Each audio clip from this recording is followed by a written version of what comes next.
What up guys, Leo here from Projects Unknown. It's been a while since I uploaded real gameplay footage of The Last of Us. I've been working on these long detailed videos of factions lately, and the reason of that is because I finally got The Last of Us Remastered Edition. Yes, I got the PS4 1 month ago with a bunch of other accessories and games, which I will be uploading in an unboxing and overview in another video, so stay tuned in a week or so. But really that isn't why I'm here talking to you guys. In this video, I'll be talking and comparing my experience from me playing the PS3 to the PS4 edition. This is kind of a review if you're the type of person who are not sure if the upgrades worth trading your PS3 for a PS4 just to get a slightly better experience. So with that out of the way, let's start off with the boot time, because people actually care about that stuff. As you know, the PS3 does take long to boot since it's pretty outdated. I mean, you could speed up this process if you were to replace the hard drive with a solid state hybrid drive, but then again, you would have to waste around $80 and the game has to be installed onto the hard drive, so I doubt this is an option for everyone. Now, that wasn't the problem I had. The problem was me trying to connect to the Naughty Dog servers. For some reason, it took awfully long than before. Maybe because it was a new patch update that was just released, or maybe because I haven't been on my PS3 lately. Either way, it took 2 minutes and 27 seconds to log into Faction. Now, the PS4 showed us a whole other story. It took 15 seconds to just get to the main menu, and 10 seconds to log into Faction. This took around 25 seconds to get set up in the lobby. Nice!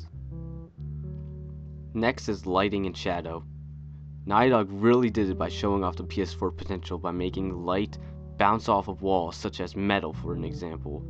Molotov is now less visible to see through walls, which was pretty annoying how you can see Molotovs through walls in the PS3. Shadows became more appealing to look at to the ground. Highlighted colors like blue is also easy to look at in snowy maps. No longer do I have to squint my eyes to tell if the place bomb is my teammates or the enemies whenever I play as a hunter. Indoor room has become darker than before, mostly noticeable in university. Direct sunlight gives certain maps more of a saturated color than the PS3. Details like grass, metals, and cement are easy to tell apart. For example, metals such as supply box has rust all over it, giving it a realistic texture. Sadly, blood is still plain as hell, making it look like spilled spaghetti sauce. And the shorty glitch is still there, where you can see a crap ton of blood splatter across the map on the dam. Motion blur and screen tearing has also been reduced significantly because of the 60 frames per second feature, and possibly the added V-Sync option on the PS4. Not really sure about this, but just a hypothesis. Explosion sound effects has also changed by giving it a boomy punch bass response instead of a high-pitched. Texts are much easier to read and no longer have edgy lines on each letter, making it sharp.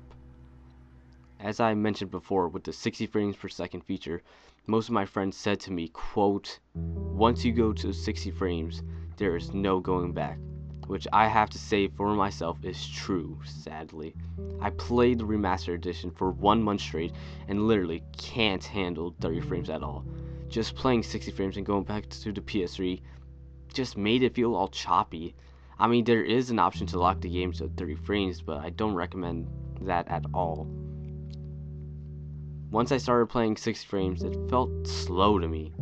I had to keep playing until my eyes could adjust to it.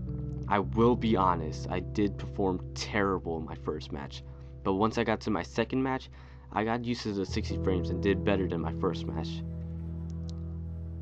All that I have to say is about the 60 frames is, wow, this is butter smooth.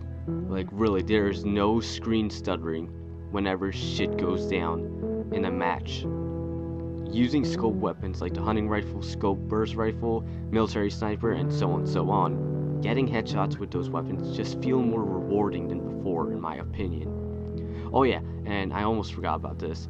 To the bow players, 60 frames is a big step for you guys. I personally never liked using the bow on the PS3, and still to this day haven't convinced me it is a competitive weapon, but that shouldn't stop you guys to keep using it, because drawing the arrow back just makes it easier to control with.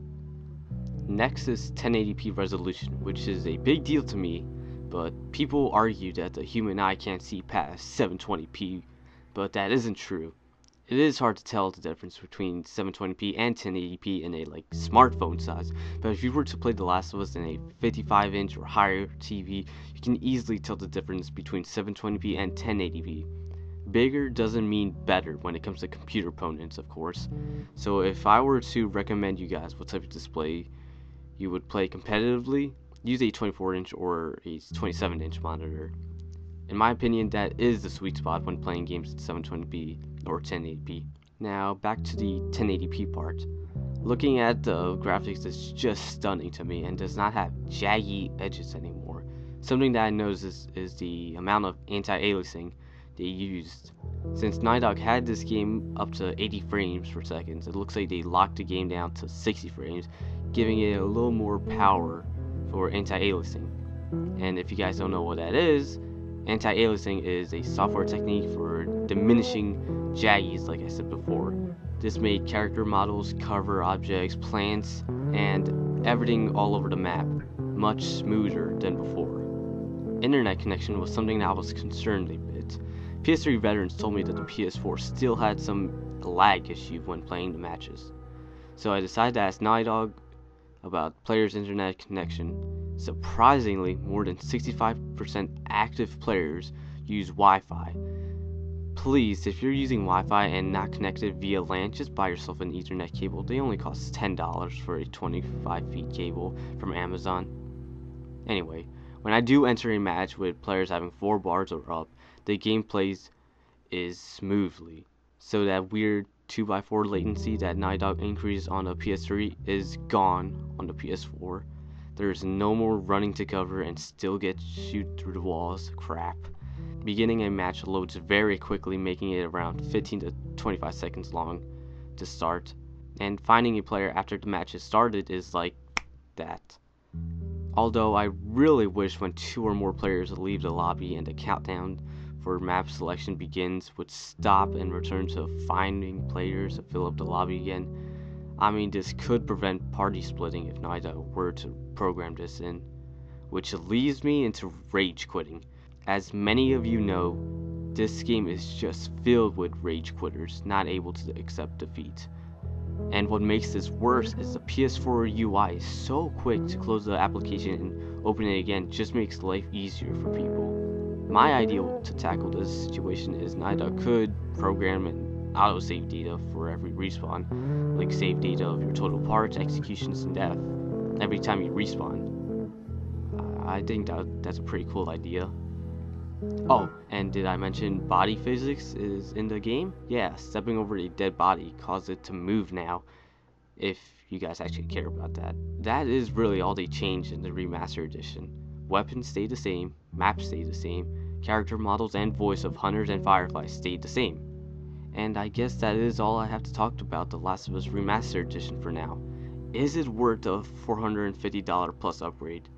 In my honest opinion, if you like The Last of Us single player, which I still haven't to this day played it on the PS4 yet, or the suspense heart-beating tactical faction mode, well, it's worth it.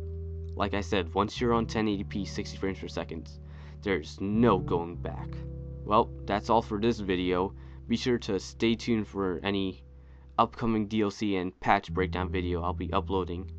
Like or dislike this video so I can tell if my editing needs improvements, since, you know, that's what I do all day.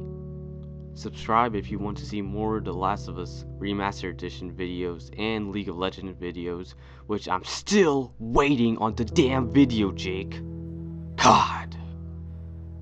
Leave a comment on the video if your questions weren't answered in this video. I would happily answer all of them as quickly as possible. Hope you guys enjoyed this video, and I'll see you guys next time.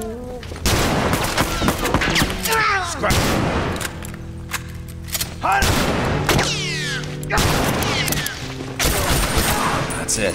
Bag him and tag him. The command know we're coming home.